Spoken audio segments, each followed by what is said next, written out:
Hey guys, welcome back to the channel. This is the story about Naruto. What if Naruto trained by Anko? Movie 11. Hope you'll enjoy this video. So before we start, please do support for more awesome content and also hit the subscribe button and share this video with your friends and also support the creator of this fanfic. I have created a playlist where you can find out all the previous parts of this video, link in the description, and check out the other video as well. So let's start the video. And the search is on. The next morning Naruto woke up with mixed feelings. On the one hand he felt very excited to leave on this trip training with a legendary Sannin while looking for another Sannin, but on the other hand he had to leave the village just when he had finally earned some recognition. Add the fact that there still was a lot of work to be done to repair the damage in the village. Naruto felt like he was almost betraying the village by leaving. When he voiced his thoughts to Anko, she smiled and said that he wasn't doing anything of the sort. On the contrary, he was ensuring the welfare of the village by finding Tsunade. Naruto couldn't really deny the fact that he was getting the next Hokage back to the village, so he accepted the fact that he would be leaving the village for some time. After eating breakfast, Naruto got ready for departure, which would be in an hour. He grabbed his sword, his holster, and pouch and put them on. He then grabbed the belt he had made before the Chunin exams and sealed some extra stuff like his research on the Hiraishin no Jutsu and some reading material. Though he wasn't sure if he would have time for that, seeing he most probably would already be learning stuff than Jiraiya. After putting his Chunin vest on, he exited the bedroom and went to get Anko so they could leave together. Anko watched with pride at Naruto as he wore the vest he earned. She was so proud of him and his accomplishments, and even she had gotten some friendly smiles and nods from the townspeople. Being the one who taught Naruto had earned her lots of respect, especially amongst the Jounin senseis. The best was when she saw some of Naruto's old academy teachers' faces when they heard that he had saved the Hokage, and him being the son of the Yondaime, she would forever remember the look on their faces. Revenge is sweet and all that. They both walked in silence towards the gate, each of them lost in their own thoughts, enjoying the comfortable silence while holding hands. They had no reason to hide their relationship anymore, so they weren't concerned about it. When the gate came into view, they saw that most of the genin and the senseis had gathered there with Jiraiya and the Sandaime. "Hey everyone, what are you all doing here?" Naruto asked. "Do you think you would get to leave without saying goodbye? That's not going to happen, you know," Kiba said before clapping Naruto on the back.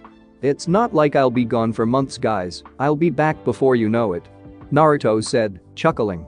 On the inside, however, he was very touched that his friends came to say goodbye and wish him luck. "Alright Gaki, let's get going, shall we? I want to be in the next town by this afternoon. Right behind you is Iro Sennin. See you guys later, okay? Take care of things here for me." He turned to Anko and gave her a long kiss goodbye and raced out after Jiraiya, who was waiting for him a little further. Anko smiled and yelled out that he better come back safely or that she would have to hurt him. She looked at how he disappeared into the forest and she turned to Kurenai, who was smiling at her. The rest of the genin were talking amongst them, saying that they would have to get stronger if they wanted to keep up with Naruto. "Keep up with Naruto? Good luck with that," Kiba said, laughing. "Every time I think that I have caught up with him, he proves me wrong. But one day I'll defeat him in a fair fight. That has been my goal ever since he defeated Momochi Zabuza in the wave. Naruto is lucky to have such good friends at his side.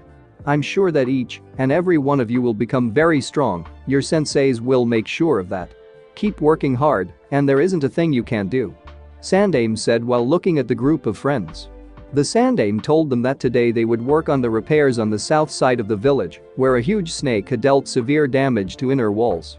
Those walls were very important to the defenses of the village, so they had to be repaired as soon as possible. The genin nodded and dismissed themselves before getting to work. "The five of you follow me," the Sandaime said to the Jounin senseis. "We have much to discuss today," he said before walking to the Hokage's tower, making them, except Anko, wonder what was going on. The rest of the morning was spent with Sandaime explaining about Akatsuki and how they would have to deal with them. Naruto and Jiraiya had been walking in silence for about an hour before Naruto broke the silence when he asked Jiraiya where they were headed. Jiraiya had only told him to meet this morning, but nothing more. He also wondered what he would be learning from the perverted Sannin. He knew the man was strong. You don't become a Sannin without being strong, but he also knew how easy the man was distracted if he saw a beautiful girl or how much time he spent researching for his next installment of Icha Icha Paradise. That's just the thing, Gaki. I don't know exactly where Tsunade is, but she was last seen in a town a few days from here, so that's where we're going. Jiraiya said while looking at Naruto. So this is a wild goose chase of some sort? Gaki, you better pray that Tsunade doesn't hear that, or she'll punch your lights out. He said, laughing loudly. Don't worry, we have time, and while we're traveling we'll work on some training for you. Really? What kind of training? New ninjutsu or maybe some new taijutsu? Easy there, yeesh, you're just like your dad. Always wanting to learn new jutsu or learn new things. Jiraiya said, a little sad remembering his prized pupil. But I guess I can teach you some of my jutsu, but first I would like to know what skill you already have. So for the next few hours Naruto and Jiraiya discussed Naruto's skill level and what he needed to work on and improve. Jiraiya would also teach him some more about seals, seeing that Naruto already had a healthy interest in that particular field of study. He even offered help with figuring out the Hiraishin no Jutsu, but Naruto declined, saying that he wanted to master this jutsu on his own, and Jiraiya accepted that, but told him that in case he had questions, he could always help him out.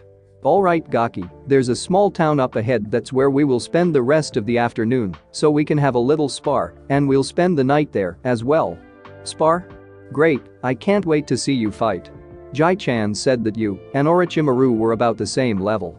Orochimaru and I have always been rivals ever since our genin days, but he was a genius, while I had to work hard to master any technique. But he was obsessed with jutsu and always wanted more and more. When he betrayed the village I couldn't stop him because I still considered him my friend and rival. Jiraiya explained a little about the relationship between the two of them. What about Tsunade-sama? Tsunade? Well, she was always interested in becoming a medical nin, but that doesn't mean she can't fight. I'm sure you heard about her super strength? Jiraiya asked, making Naruto nod. Everybody knew about that. She was legendary because of it. She kicked my ass more than once, but we got along fairly well. Except about the research thing, right? Oh yeah, she hates that part of me. So how about you? Do you have a rival amongst your friends? Well, before I trained with Anko I considered Sasuke my biggest rival. He's considered a genius, while I was the dead last. And with the Sharingan he's a very strong opponent, and he always got respected by the village just because he was an Uchiha, so for a while he was my rival. Naruto said before pausing a little. But while training with Anko I realized that Sasuke isn't the sort of rival I want. Sure, he's strong, I'll be the first to admit it, but his goal of revenge and his need for power is something that I cannot comprehend. While I understand the feelings he has for his brother, and if I had been in Sasuke's place I would want revenge too, but not in the same way. Oh? How would you do it then? I would also train to get stronger, that's for sure, but I wouldn't focus on killing him. I would focus on surpassing him, and if I ever encountered him again then, and only then would I fight him. Sakura told me that Sasuke wants to revive the Uchiha clan, but every time a girl approaches him, he tells them to get lost. Every time someone wants to get to know him and be his friend he just sneers at them and leaves. Naruto said while thinking. While I understand what you're saying, Naruto, I also understand Sasuke a little. He's focused on killing his brother so much that he doesn't want to be distracted by anything. Is it the wrong way of doing things? Maybe, but that's for him to decide. Jiraiya said. But that's just it. If he would open up a little and lose that air of arrogance he gained from being pampered by the village, he would have friends who would help him get stronger or maybe even help him defeat Itachi. But he just wants everything thrown in his lap because he's an Uchiha. He considers the rest of us inferior and weak. Naruto said, slightly angry at how Sasuke used to treat him and the others in the academy. Naruto, you can't make everybody your friend. It's great that you want to, but that's just impossible. I'm sorry to tell you that I see a lot of resemblance between Sasuke and Orochimaru, and I hope he doesn't follow in Orochimaru's footsteps. We can only hope, but I want to believe that Sasuke won't be that stupid. After that they didn't talk until they reached the village, each thinking about the previous discussion. After securing a hotel room for the night, Jiraiya and Naruto took to the woods just outside the village to have a spar. While Jiraiya was handing Naruto's ass to him, the Sandaime Hokage was in his office with the rest of the Jounin sensei to discuss the coming threat known as Akatsuki. They would have to be ready to deal with such an organization, which would prove to be very difficult, seeing that every member was reputed to be S-class shinobi in the bingo book. Alright, Jiraiya alerted me of a danger that all of you should be aware of. Sandaime said before he started to explain about Akatsuki and who they were after. The explanation took about half an hour, and to say that the Jounin senseis were worried was an understatement. Not many of them would be able to defeat a S-class shinobi without help, and the fact that Uchiha Itachi was part of them worried them even more. Itachi was a genius shinobi, virtually undefeatable during his time in Konoha. Who knows how strong he has become. I see that this news troubles most of you, and with good reasons. Akatsuki is a threat, not only to Konoha, but to the whole shinobi world, and that's why we must prepare ourselves. Sandaime said while resting his chin on his hands. I will now issue your orders, so listen carefully. Any information about Akatsuki is now a S-class secret, so keep that in mind. You're to train your students to become as strong as possible so that they can help fight. Hokage-sama, forgive me for my interruption, but do you believe that our students can become strong enough to fight a S-class shinobi and come out alive? Asuma said. Asuma, there's no doubt in my mind that your genin will become some of the strongest shinobi Konoha has ever produced.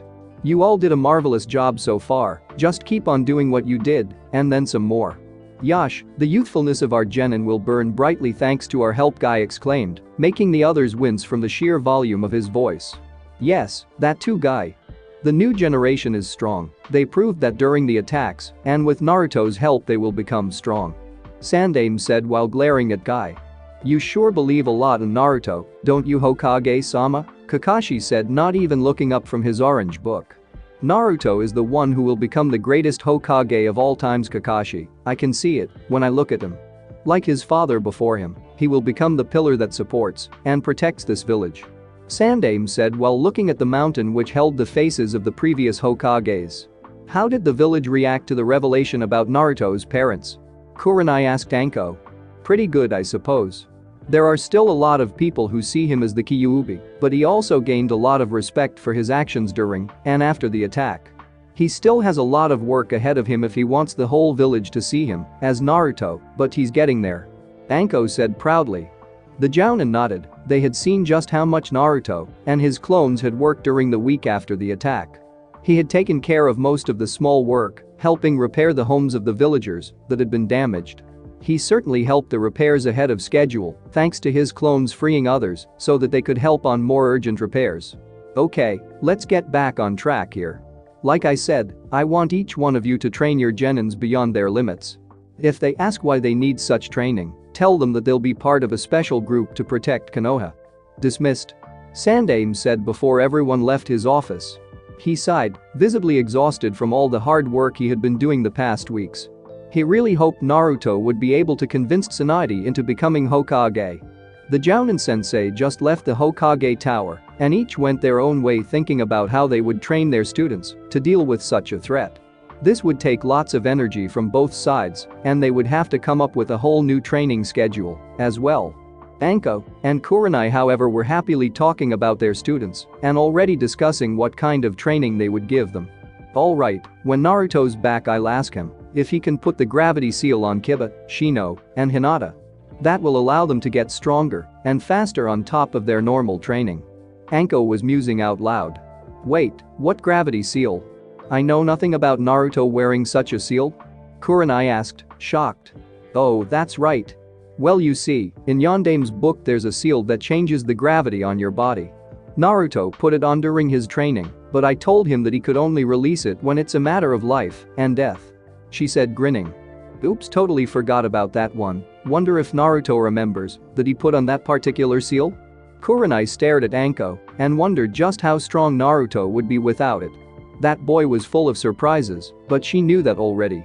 It was decided that they would start the new training regime as soon as possible. Of course, they would have to wait until the genin were finished with their mission to help rebuild the village. That would take about another week, so now was the time to come up with a schedule. Anko was already smiling while thinking about all the different ways she could come up with to help them train. This would be so much fun, she thought. In the meanwhile, Naruto was getting his butt kicked by Jiraiya during their spar. It became painfully obvious how lucky he had been to be alive after fighting Orochimaru. Had he not been so tired and out of chakra by the time he started the fight, he would be dead now. The difference between a Chunin and a Sannin was unbelievable, and he became aware that he still had much to learn if he wanted to survive a fight between himself and a member of Akatsuki. That's enough for today's Gaki. You did well, but you still need more experience and training. Jiraiya said, honestly impressed with Naruto. Man, I couldn't even hit you once. Naruto, believe me when I say that you did well. Much better than expected actually. Jiraiya said, placing a hand on Naruto's shoulder. But nothing about Naruto. You can't expect to become Sannin level in such a short time. Don't worry, you'll get there eventually. Jiraiya said, guiding him back to the hotel for a good night's rest. Naruto cursed himself for thinking the way he did right now. He wasn't supposed to be disappointed, but he couldn't help himself. After fighting Orochimaru, he thought he was strong enough to at least hit Jiraiya once, but he had been proven wrong. For the first time he truly saw the difference between himself and someone of Sannin level, and to be honest it frightened him a little. He even started to doubt himself, wondering if he would ever reach that kind of level. He knew he would have to train harder if he wanted to have a chance against Akatsuki, and somewhere along the line he started to get impatient to get stronger. He should have realized that strength and power didn't come easy and that it took time.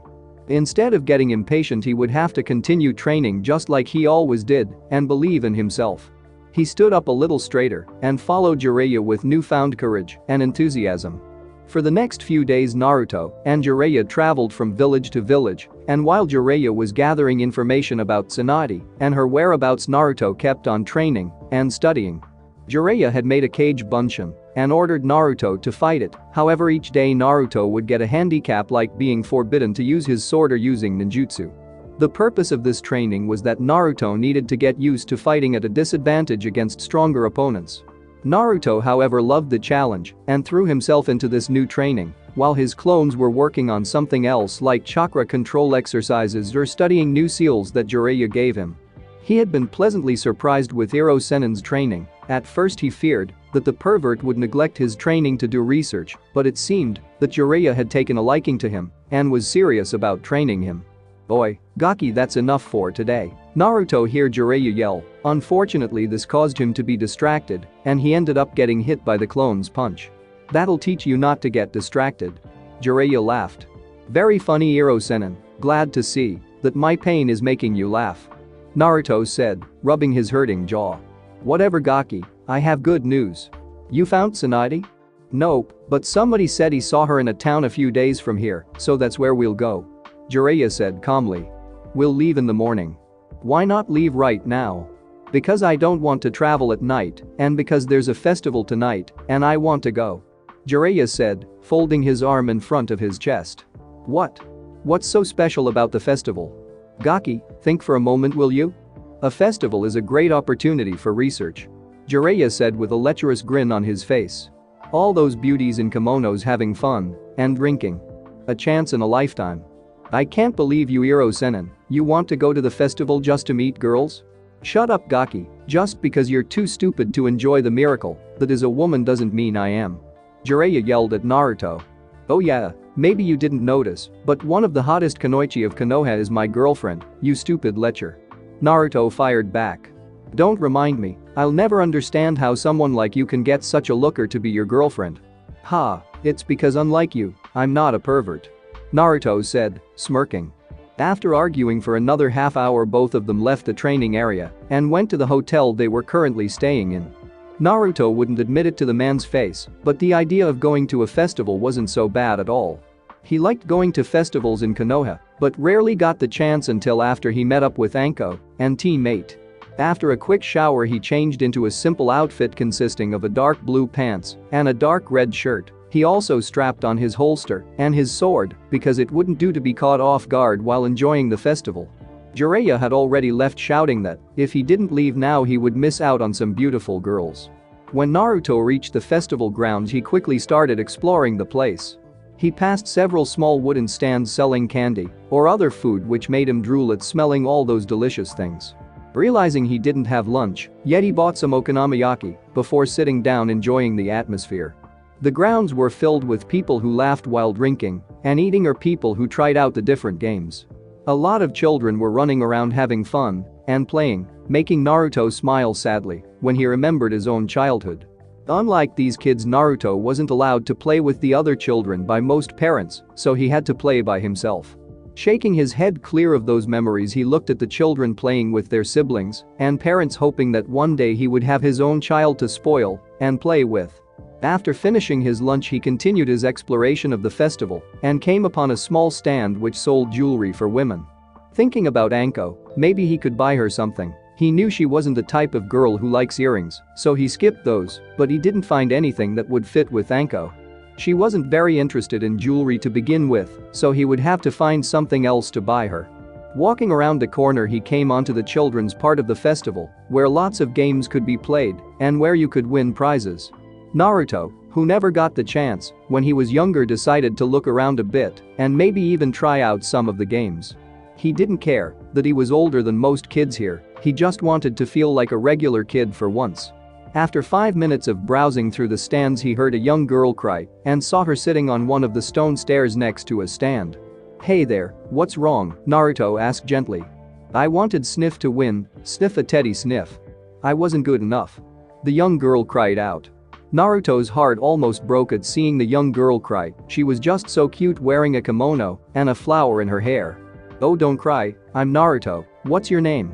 "My name is Akiko," the girl said while wiping the tears of her cheeks. "Well, Akiko-chan, would you like it if I won a teddy for you?" he said, smiling at Akiko, making the girl nod her head with a huge smile on her face. Naruto took her to a stand where you had to throw some darts at the target. The more points you got, the bigger the prize you could win. Of course, for a shinobi these kinds of games were just too easy, and normally he wouldn't rip off the owner of the stand like that, but the thought of the girl crying just made him do it. He was careful not to be too good at throwing the darts so that the owner didn't get suspicious of him. "Congratulations, young man, you won 78 points, so you get to choose out of all these prizes," the man said while showing which prizes he could choose. Of course, Naruto let his new friend choose, and she chose the biggest and cutest teddy of them all. It was a giant fluffy dog, easily bigger than herself, which made Naruto chuckle at the sight. She hugged the teddy tightly before thanking Naruto for the great present.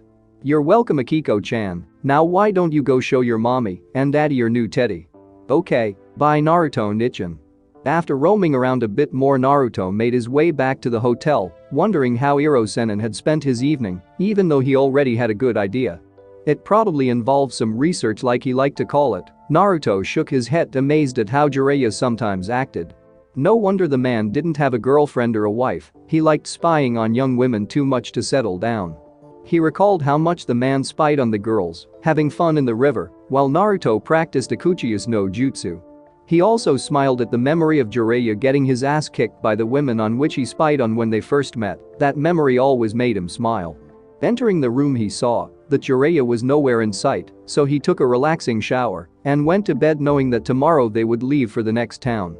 The next morning, Naruto woke up before dawn and saw that Jiraiya had made it back during the night, so he slowly sneaked towards the unsuspecting Jiraiya. He didn't have to sneak since Jiraiya was out like a light, reeking of alcohol, making Naruto pinch his nose.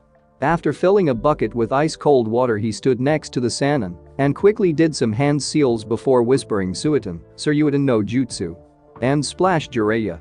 Of course, Naruto had powered down the jutsu enough to only a very small dragon, but it was enough to wake up Jiraiya, who spluttered and yelled, thinking he was drowning. Seeing the man's reaction, Naruto couldn't help himself and started laughing his head off. It had been too long since he played a prank, and who better to prank than the old pervert? "What's going on?" Jiraiya stammered after realizing he wasn't drowning. "Wake up, Iro-sennin, it's time to leave," Naruto said after he got his laughing under control. "Think this is funny, Gaki? I swear kids have no respect for their elders these days," Jiraiya yelled, making him hold his head in pain from the hangover. "Don't blame me, you needed a shower anyway," Naruto said innocently. "You smelled like you bathed in alcohol.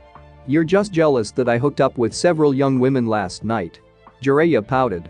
"Yeah, right," Naruto snorted. "And how much money did you lose on them?" Jiraiya was about to answer when he realized that he did spend a lot of money last night, so he wisely kept quiet, not wanting to give Naruto the satisfaction of being right. Again. He grumbled something about being misunderstood and disrespecting elders before he got up and got ready to leave. After paying for their stay, they left for the town where Tsunade had been sighted. They would run to the town, not wanting to waste time. In Konoha, only a handful people were already up and running, even if the sun had yet to fully rise. On the training ground, 17 Kiba, Hinata, and Shino were busy running their daily laps before the training truly started. The three of them had been informed by Anko and Kurenai that their training would be pushed to a whole new level and that they better be able to keep up, otherwise there would be dire consequences for all of them. When the genin asked why their training was intensified, Kurenai told them that they were now part of a group that would have to protect Konoha from future threats. That of course raised more questions, but Kurenai told them that they would be informed when Naruto was back from his mission. The genin were trained in speed and strength training, and each had to continue developing their own skills. After the warming up exercises, they had to spar against each other and their senseis before they were allowed to work on their own, while Anko and Kurenai provided assistance and help. In the afternoon, they could either train with their friends or family to learn new techniques. Team 10 was doing much of the same training, but they were also trained by their parents so that they could learn more of the advanced techniques of their clan. Ino, Shikamaru, and Chaoji had been told that they were now strong enough to learn some of them, and they were eager to start training.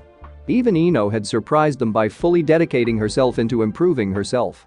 She and Sakura had been training with Hinata for over a month now, and the changes were visible, even if they still had a lot of catching up to do.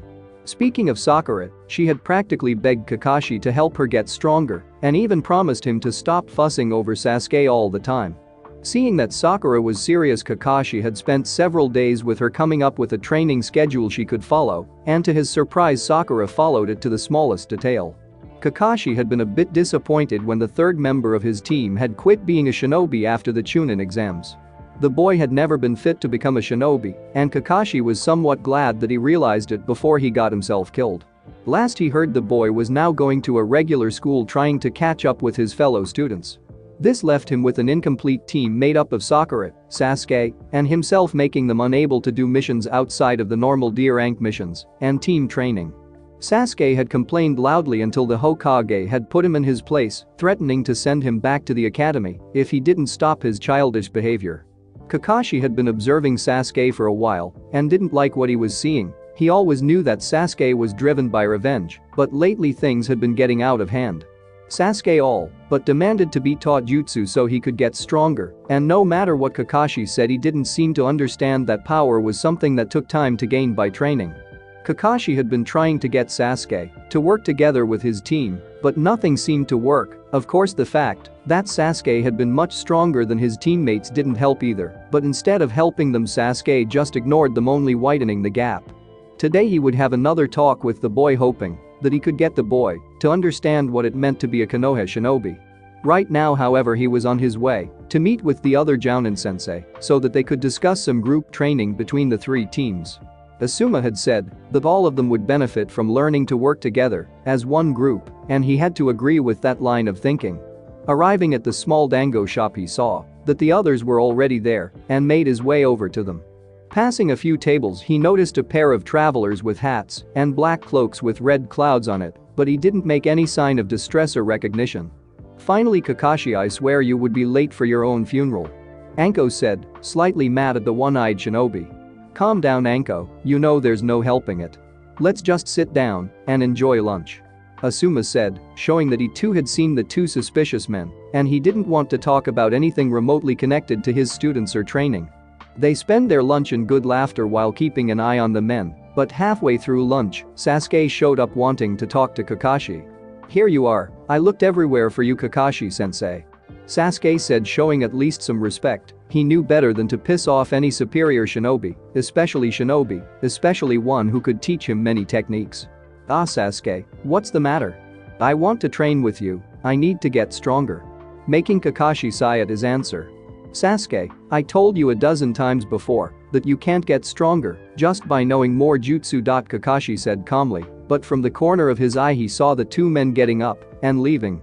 So help me train instead of lecturing me like you always do, Sasuke said, losing his temper. Don't these idiots realize that I need to get stronger so that I can kill that man, he thought. Fine, meet me later on at the training field, Kakashi said before getting up. The other Jounin sensei got up as well, knowing well knowing that Kakashi wanted to investigate those travelers. Kakashi and the rest left in the direction the two men had left and quickly reached a relatively remote place in Konoha where not many people came. He looked in front of him and saw the two men standing there as if they were waiting for him. The four of them slowly approached them, not wanting to provoke them unnecessary. Haddock Kakashi, Mitarashi Anko, Yuhi Kurenai, and Saratobi Asuma. It has Asuma. It has been a while, hasn't it? The smallest of the two said while taking off his hat, revealing a handsome young man with black hair tied in a small ponytail. Uchiha Itachi, why are you here? Come to finish the job you started all those years ago? Kakashi asked. And who is your friend? Finish the job? I have no interest in that foolish little brother of mine. As to who I am, my name is Hoshigaki kiss him. The man next to Itachi said. When his face became visible, they saw a shark-like man with a blue face. If not for Sasuke, then why are you here? Asuma asked. We are here for Yandame's legacy. It's in our organization's benefit that we retrieve him. Itachi said. You're after Naruto? I suppose that organization is called Akatsuki, Kakashi said, shocking both Itachi and Kisame. I see you have been warned about us. I wonder how you gathered that kind of information. Itachi asked them, not really expecting an answer. What's the purpose of your organization? Why are you after Naruto? Anko asked. She had been quiet till now, but she wanted to know why they were after her boyfriend. Suddenly a voice sounded through the clearing yelling out. Itachi. The group turned and saw an enraged Sasuke standing there staring at Itachi with clear hate in his eyes.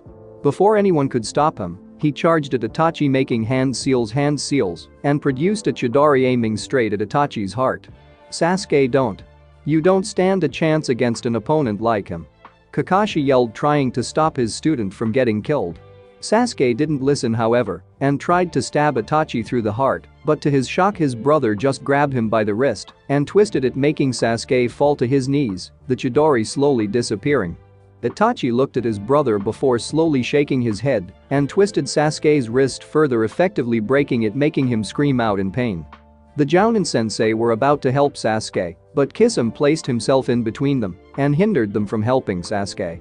My foolish little brother, do you know why you're still so weak? It's because you don't have enough hate. Maybe this will help you get stronger. Itachi said before locking eyes with Sasuke. Slowly his Sharingan changed into something different, and the moment Sasuke looked at it he started screaming and collapsed not a second later. Let's go, Kisame, we didn't come here to fight. The Jounin sensei rushed to Sasuke's side, checking him over, trying to wake him up, but nothing they tried seemed to help.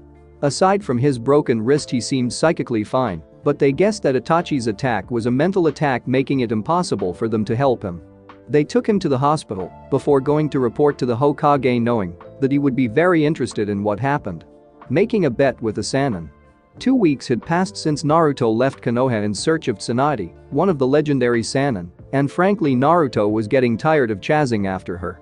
The woman just stayed long enough to gamble a bit and leave a small trail behind before she left again. The traveling wasn't so bad thanks to the many spars Naruto had with Jiraiya, for which he was thankful. He still hadn't managed to land a hit on the man, but he was lasting longer every time they fought.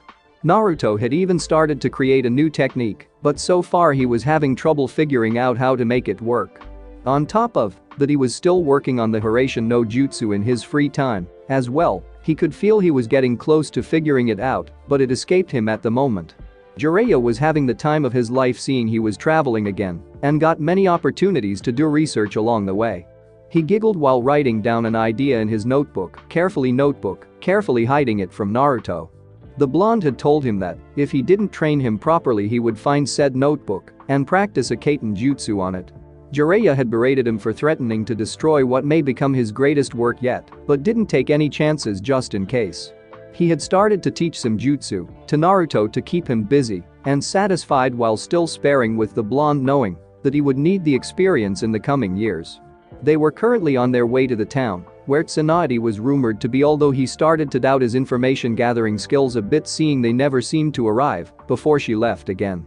Like Naruto, he was getting tired of chasing her while he could be out there enjoying the many girls each village presented. He perked up when he saw the lights of the town in the distance, and he ordered Naruto to pick up the pace a little.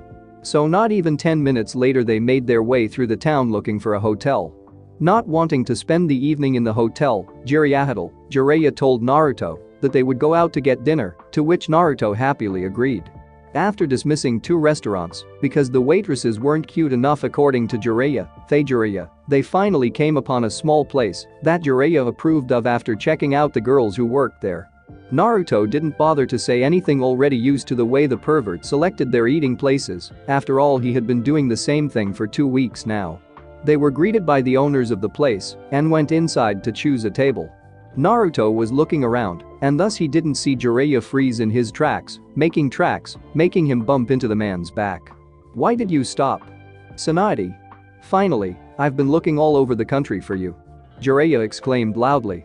Naruto just peeked from behind the man's back, eager to see the Sannin they had been searching for. "Jiraiya, what are you doing here?" Naruto heard the woman say. She was beautiful to say the least, even if he thought that her breasts were way out of proportion. He understood why men thought she was one of the most beautiful women in the world, seeing many men love big breasts. Next to her sat an equally beautiful young woman with black hair holding a pig in her arms. Naruto stared at the pig, wondering what kind of person kept a pig as a pet. "Like I said, looking for you. Mind if we join you?" he said, already sitting down. "Guess not. Who's the kid?"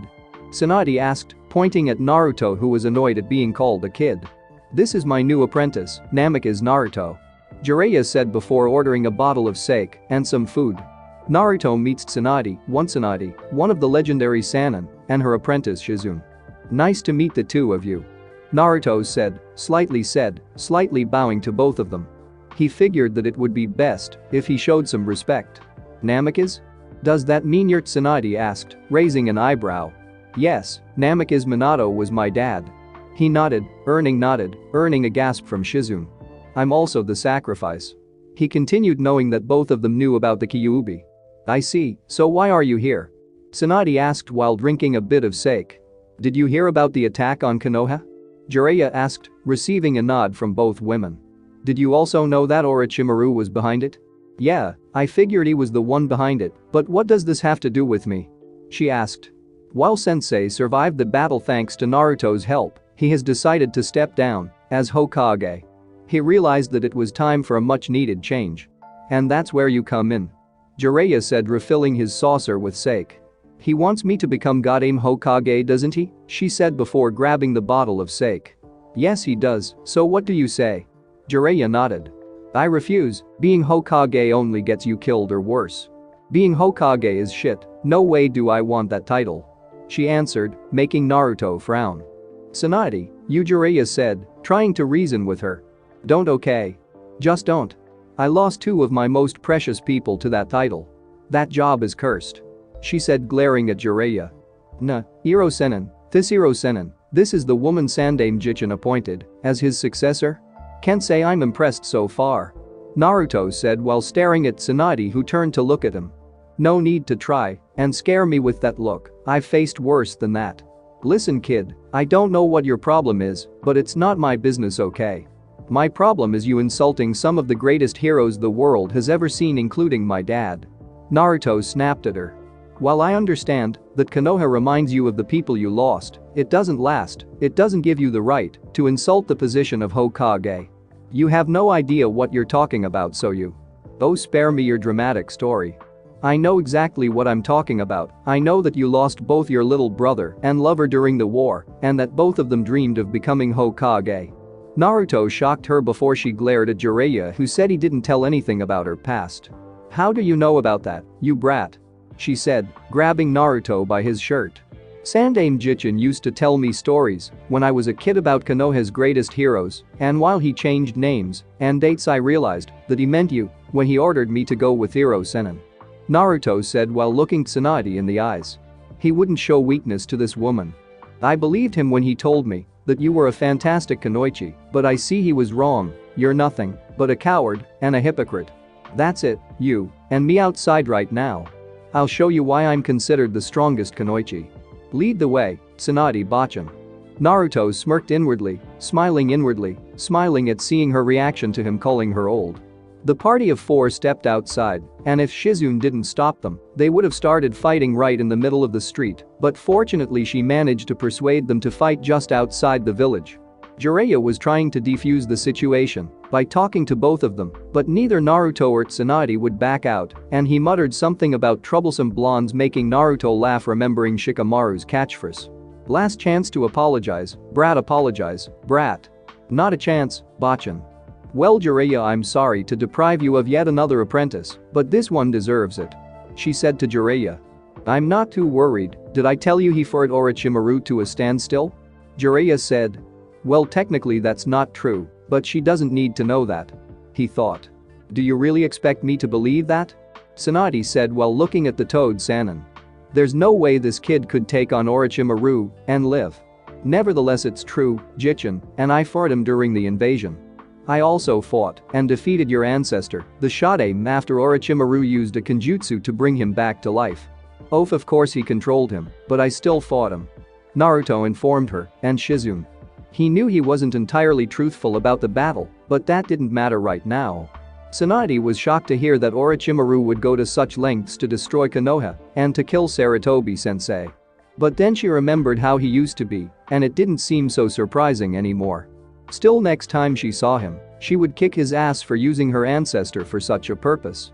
Right now, however, she had a fellow blonde to punish. Whatever, brat, let me show you what happens when people piss me off.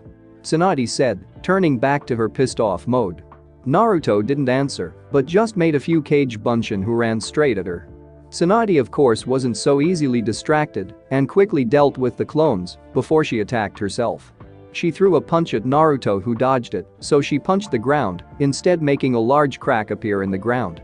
Naruto knew immediately that if he got hit the fight would be over, so he evaded and dodged several more punches and kicks from the blonde Kunoichi. Who's the coward now, brat? All you do is evade and dodge. She sneered at him. She realized that maybe she was exaggerating a bit in her rage towards the kid, but she couldn't help it. He had pissed her off, so now he would have to pay the consequences. It's called tactical retreat, and who says I'm only defending? Suddenly Tsunade felt someone grab her from behind and looked over her shoulder, only to see a Kage Bunshin smiling back at her. Somehow, knowing what Naruto was planning, she tried to get rid of the clone before it exploded. The clone, however, had a firm hold on her and refused to let go and smirked before exploding. Jiraiya and Shizune were worried for a moment before they saw that the explosion was much smaller than usual, so when they saw Tsunade standing there with only her clothes a bit burned and only taking minimal damage, they relaxed. Impressive, brat, I'll give you that, but you'll need more than that to get rid of me. She smirked at Naruto. You're lucky I reduced the amount of chakra to a bare minimum so that the explosion wouldn't hurt you too badly. Naruto said before he saw Tsunade disappear in front of his eyes. She slammed her fist into his gut before hitting him in the face, sending him across the clearing. Bet you didn't see that one coming, did you, brat? Why don't you sleep on it for a little while? She laughed loudly. She stopped laughing, however, when she saw Naruto getting up, only rubbing his jaw, but otherwise fine. Now I see what the pervert meant with freakish strength. Naruto said, making Jiraiya wince, as he knew this was going to cost him. Fine, I didn't want to use this, but guess I don't have a choice now. Naruto just lowered his hand, and a second later a perfect Rasengan appeared in his palm. Tsunade, however, was shocked that Naruto actually could perform an A-rank technique like the Rasengan. Sure, he may have been Minato's son, but this was ridiculous. Jiraiya, you taught him that move? No, I didn't. He knew it already when we first met, and not only that, but he's close to figuring out the Hiraishin as well. Causing an even bigger gasp from both women. You know, Tsunade Bachan, I don't understand you at all. Naruto said softly. For someone who claims to love her little brother and boyfriend so much, you sure don't hesitate to insult their dreams. What's that supposed to mean, brat? Their dream was to become Hokage, the strongest shinobi in the village, and for that dream they were willing to risk everything. It didn't matter to them that they might not make it or get killed, their dream was that important to them. Naruto said while looking at her. They sacrificed everything to make that dream come through, and even though they didn't make it, there is no way that they regretted anything. Wanting to become Hokage is what got them killed. Tsunade said, not wanting to discuss this with a brat she only just met. Bullshit. The war is what killed them, they died protecting Konoha and protecting the people they loved most of all. Naruto shouted. Yet all you do is insult their memory and their dreams. They would be ashamed of you right now. Naruto said while running straight for her with the Rasengan in his hand. Tsunade was distracted by Naruto's words and was almost too late to dodge the attack, but once she got control of herself again she nailed him right in the gut before trying to kick him. Naruto felt the punch impact on his already queasy stomach and almost emptied it before he saw her leg move, quickly jumping aside and evading what might have been the finishing blow. He shakily got to his feet and raised his head to face Tsunade again. "Touched a nerve, didn't I?" Naruto thought, smirking, before continuing his rant. What would they think of you now if they were alive? Instead of the woman they loved, they would see a coward who takes the easy way out by blaming everything on the title of Hokage. Every time you insult Konoha and the Hokage name, you insult them and their dreams, and I will not stand for it. They wanted to be Hokage so they could protect those they loved the most, meaning you most of all. Tsunade was getting more and more pissed at Naruto's words, not so much at Naruto, but more at herself, knowing that the blonde was saying things that made a lot of sense. For the first time in all these years she wondered if she hadn't been doing things the wrong way. Did she really blame them for trying to become Hokage? No, she was proud of her little brother and lover, but grief and loneliness consumed her after their deaths. She felt tears welling up in her eyes and cursed a Yandame's son for being as annoying as his father was. They would have wanted you to realize their dream in their place instead of running away, and they wouldn't want you to be lonely and miserable. Stop running away from reality and live so that once you meet them again you can look at them with your head held high. Naruto all but yelled. He could see the doubt in her eyes, but he pressed on, just like Hinata all those months ago. Tsunade needed to hear these words. Shut up, it's not that easy. Tsunade said with tears running down her cheeks. Life is never easy, but you're given the chance to make their dreams come true even if only a bit, so take it. Why are you so persistent to get me to change my mind about this? Because like your brother, your lover, and my dad before me, my dream is to become Hokage. He said, making Tsunade look at him with surprise showing in her eyes. So you want to become Hokage because your dad was Hokage, is that why you learned his techniques? Are you trying to become your dad? She wondered out loud. Not at all, I've been dreaming of becoming Hokage ever since Jichin told me about being a Hokage, and that was long before I knew who my dad was. And about his techniques, I learned them because they're a link, a way to remember him by. I'm constantly making my own jutsu, and, as a matter of fact, I'm creating one right now that could become just as strong as the Rasengan. It's far from complete, but one day it will be. Naruto said honestly. A technique that rivals the Rasengan? At your age? I find that hard to believe. Tsunade said, secretly impressed. Tsunade, Naruto already has created several techniques, so I wouldn't be surprised if he succeeds in his endeavor. Fine then, how about a bet? Tsunade said to Naruto. What kind of bet? You show me that move in 2 weeks, if I'm impressed I'll give you this necklace. Tsunade said. And seeing by your reaction you know how valuable it is. And if I lose? Then you'll give up your dream to become Hokage. Don't you think that's a little unfair to ask me to give up everything? Aren't you confident in your own skills? No, just checking, but you're on. You might as well give me that necklace now, because I'm going to win this bet. Naruto said while punching the air. After that Naruto left for the hotel saying that he needed rest to start training the next day. Shizune too left to get some sleep while Tsunade and Jiraiya said they needed to talk some more. They would talk until late that night about, and even then Tsunade was refusing to become the goddamn Hokage, but Jiraiya could see that Naruto's words had shocked her. Maybe just maybe she would change her mind, but he would have to see in the next 2 weeks. The next morning Naruto woke up after sleeping very soundly. He was a little worried about the bet, but he knew that he wouldn't give up on his dream. All he had to do was work on his new jutsu, and he had plenty of time and ideas to do that. He even thought about using his cage buncheons, but that would be considered cheating in his eyes. Besides, he wanted to show the old hag that he didn't need extra help from his clones. He took a shower before leaving the room in search of some breakfast. He quickly found a small place where they sold some bento lunchboxes and bought 2 of them.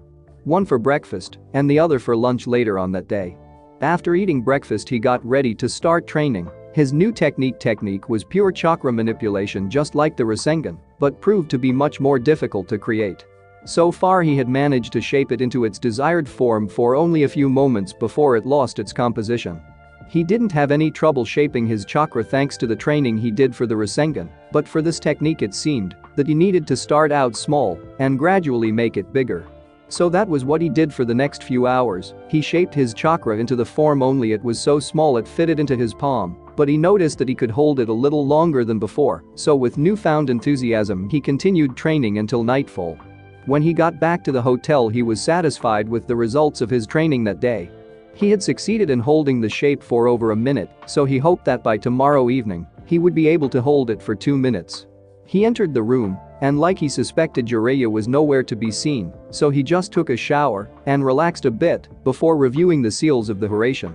An hour later he heard someone knocking on the door, and to his surprise it was Tsunade's apprentice Shizune. "Shizune-san, is something wrong?" "No, nothing's wrong, but I wanted to have a word with you," she said, entering the room. "I would like to explain Tsunade-sama's actions from last night." "Explain? What is there to explain?" Naruto said calmly before sitting down again. "Please do not judge Tsunade-sama after last night, she isn't a bad person, she's just . Shizune-san, it seems to me that you're under the impression that I hate or dislike Tsunade-bachan," Naruto said softly. "I assure you that's not the case, on the contrary, I'm sure she's a wonderful person, and that's why I did what I did last night." "What do you mean?" Shizune asked, perplexed. "I challenged her to make her doubt herself and her reasons to hate Konoha. Jichin chose her to be his successor, and I trust him completely. If he says she's the best person for the job, then I believe him," he said, trying to explain his actions. "But when I saw her, I noticed just how lost she was. For someone like me who wore an emotional mask for almost my whole life, it's easy to recognize the signs of loneliness." "You noticed that?" Shizune said while looking down. "Of course, she hides by gambling and drinking because it takes her mind off things. I used to shout all the time, play pranks, and annoy everybody. You can hide a lot from people by acting, but the eyes always show the truth," he said with a sad little smile. Shizune nodded after hearing that. "You should know that you got through to Tsunade-sama last night," Shizune said. "The fact that she's betting her necklace shows me that she is taking another chance." "I don't understand what the necklace has to do with it," Naruto said, confused. "The necklace is cursed, or so she believes. She gave it to her brother and lover as a token of her trust in them. But both of them got killed shortly after receiving it," Shizune explained. "After that she kept it for herself." "Well, guess I'll have to show her that she's wrong about that necklace, won't I?" Naruto said, full of confidence. Naruto and Shizune talked for a few more hours about themselves and about general things. Shizune discovered that Naruto was actually a very sensitive guy who was also a very good listener. He could also tell stories with such conviction that she was sitting at the edge of her chair waiting to hear what happened next. She was very surprised when he said that he had a girlfriend that was almost 10 years older, and when he told her name she actually fell off her chair. She remembered Anko from when she still lived in Konoha. Naruto told her about the 6 months they spent together in the Forest of Death, making her shiver as she recalled that particular training place pretty well. When Shizune left, she thought that she had started to form a tentative friendship with the blonde shinobi and wished him good luck with his jutsu, to which Naruto replied that the necklace was as good as his, making her smile at his confidence. She went back to the hotel she stayed at with Tsunade and entered their room hoping her master would be there and not gambling and drinking without her supervision. "Tsunade-sama? Are you here?" she called out when opening the door. "Shizune, where have you been?" "I've been back for hours," Tsunade said while tapping her foot while glaring at her apprentice. "Ah, sorry Tsunade-sama, but I went to speak a bit with Naruto-kun," Shizune said, going over to her bed where she changed into her nightclothes. "The brat? Why did you talk to him anyway?" Tsunade snorted loudly. She still hadn't forgiven or forgotten his harsh words from the other day. "Please Tsunade-sama, Naruto-kun is actually a very nice person if you get to know him a little," Shizune said softly before crawling into her futon. Tsunade, however, stayed quiet and she too got ready for bed, but the feelings she had been getting ever since she met Naruto were on her mind, and sleep didn't come as easy for her. She tossed and turned in her futon for hours before sleep finally claimed her. She resolved to talk to Jiraiya later on and maybe even go check up on the blonde without him knowing, of course.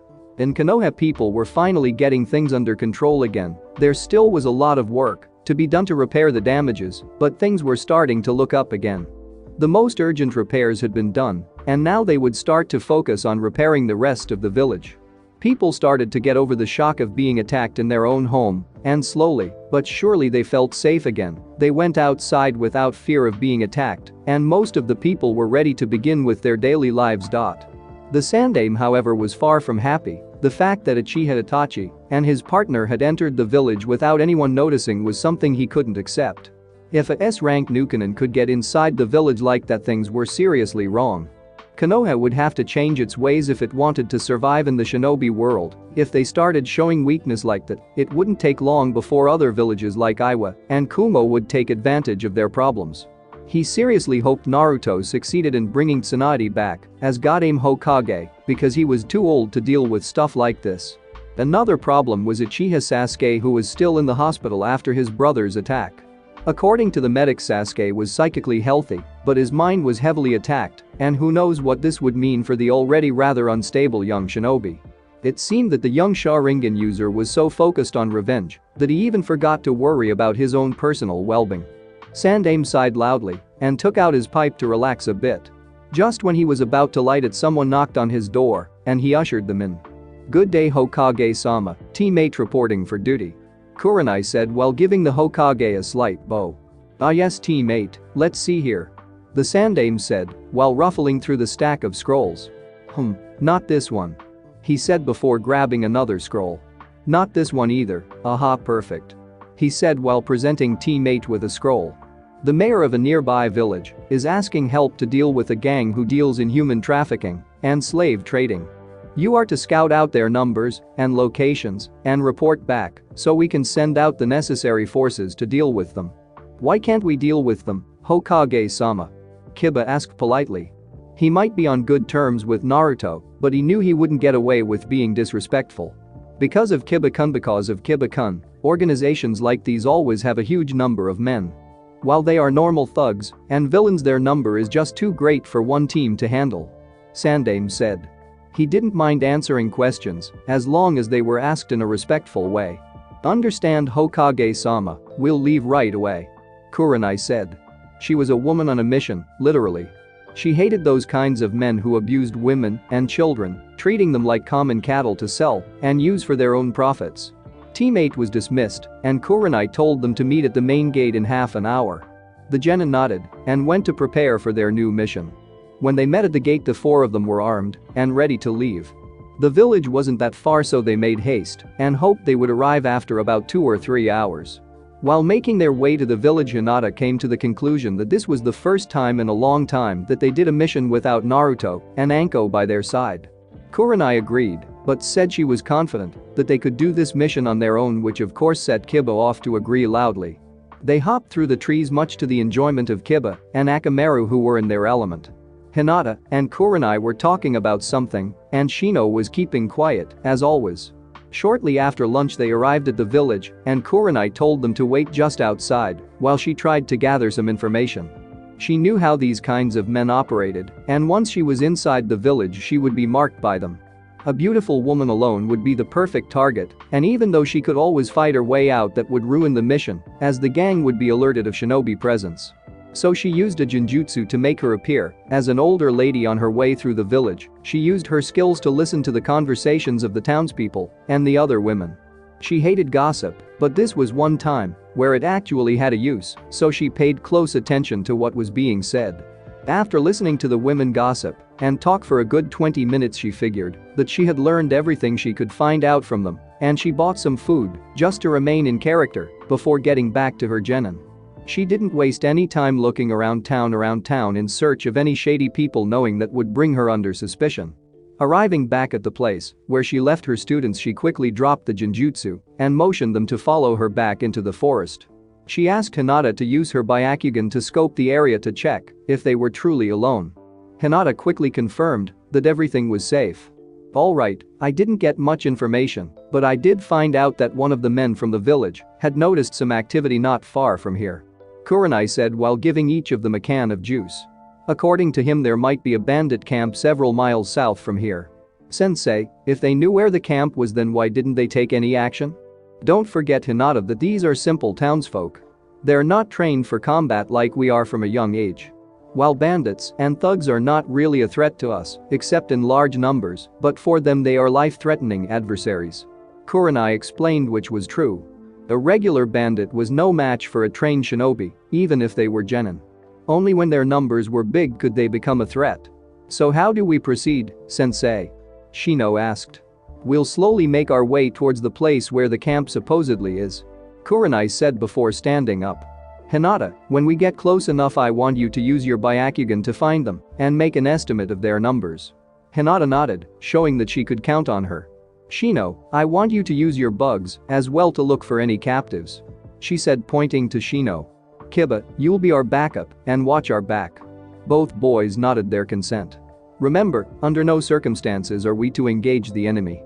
If we alert them now we'll lose our chance to capture them all and free the captive people. The three genin nodded, and they slowly, in shinobi terms, traveled through the forest in search of the camp. They didn't have to search long as Kiba alerted them that he smelled meat being cooked over a fire right. Hinata activated her bloodline and scanned the area. Her Byakugan was able to see a great distance, and she quickly found a large open area which held a large number of tents and cages filled with women and children. Her blood started boiling as she saw in what condition they were kept, and it took a lot of restraint not to kill the men in the camp. Sensei, I found them. She whispered. Approximately 1.5 miles ahead. Very well, let's move closer, but be careful not to get noticed. Kurenai said, guiding her team closer to the camp. They slowly moved closer to the camp, careful not to be heard or seen by the thugs and bandits. Thanks to Hinata's Byakugan they were able to avoid detection, and they reached the camp safely. Kurenai ordered them to their positions so that they could get an estimate of the number of men and the layout of the camp. The cleanup team would need to know as much information as possible so they could successfully wipe them out without risking the prisoners. Half an hour later they met up at their previous position, and they made their way back to Konoha as quickly as possible. When they arrived at the village it was close to nightfall, but they went straight to report to the Hokage. Maybe he would issue a strike that very night if there was a team available. Kurenai and her team entered the tower. They were told that the Hokage was still in his office and that they were free to go see him. The Sandaime Hokage was just finishing up his last paperwork of the day and just wanted to go home and rest. The last few weeks were having a heavy toll on his health.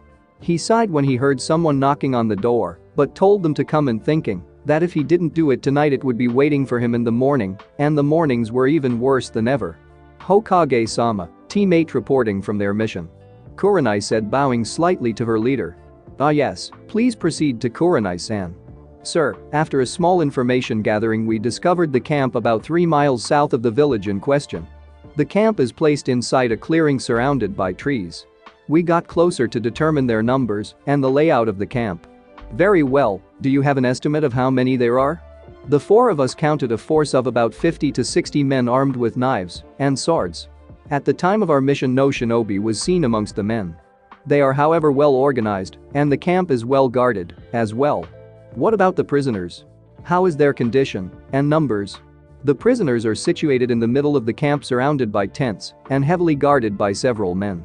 The number is about 30 women and children, mostly girls. Their condition is bad. Most of them are malnourished and some of them are wounded or hurt. The children are of course frightened, but the women are taking care of them. What is your opinion on how to act? Sir, I propose we take immediate action. Although there were no signs that they would leave in the coming days, the longer we wait the more chance we have of losing them. The Sandaime nodded, thinking exactly the same thing. The safety of the prisoners was a priority, and the village had paid for the elimination of the gang and the rescue of their townspeople. He pressed a button, and Anbu arrived not a few seconds later. Get me the 2 Chunin teams currently on standby and Mitarashi Anko. He said. The Anbu nodded and vanished in a puff of smoke. Hokage-sama, can we come as well? Kiba asked hopefully. I'm sorry Kiba-kun, but not this time. The 3 of you did an excellent job today, but you've traveled back and forth between the villages. Because of that you're tired and your chakra reserves are low, which could endanger the survival of the captives. The Hokage said, placing a hand on Kiba's shoulder. Don't worry about it, thanks to the info you and your team provided, the strike team will have no problem completing the mission. You can be proud of yourselves. Thank you Hokage-sama. Hinata said. Though she wanted to help with the mission she had to admit that she was tired and she wouldn't want to be a liability to the other teams. "Kurenai-san, if you're up to it, I want you to go with them and provide a distraction with Genjutsu, allowing the team to attack." "Understood, sir, I'll be happy to help," Kurenai said before turning towards her team. "Get some rest and meet me tomorrow at the usual time and place for training. You all did great today. Next time you'll have a chance to help out more, I promise. Your sensei is right, don't be hasty, and things will come soon enough," the Hokage said before dismissing the genin. Kurenai met up with Anko and the two Chunin teams and started relaying the information she had gathered. They had quickly come up with a plan to deal with the thugs fast and efficiently. A half hour later they departed for their mission. She knew she would have to tell her team what happened tomorrow, and Anko told her that she would help out with the training as well. Thanks for watching my video. Leave a like if you enjoyed my video and also do consider subscribing to my channel for more awesome content. If you want the next part of this story, let me know in the comment box. See you next time. Till then, sayonara.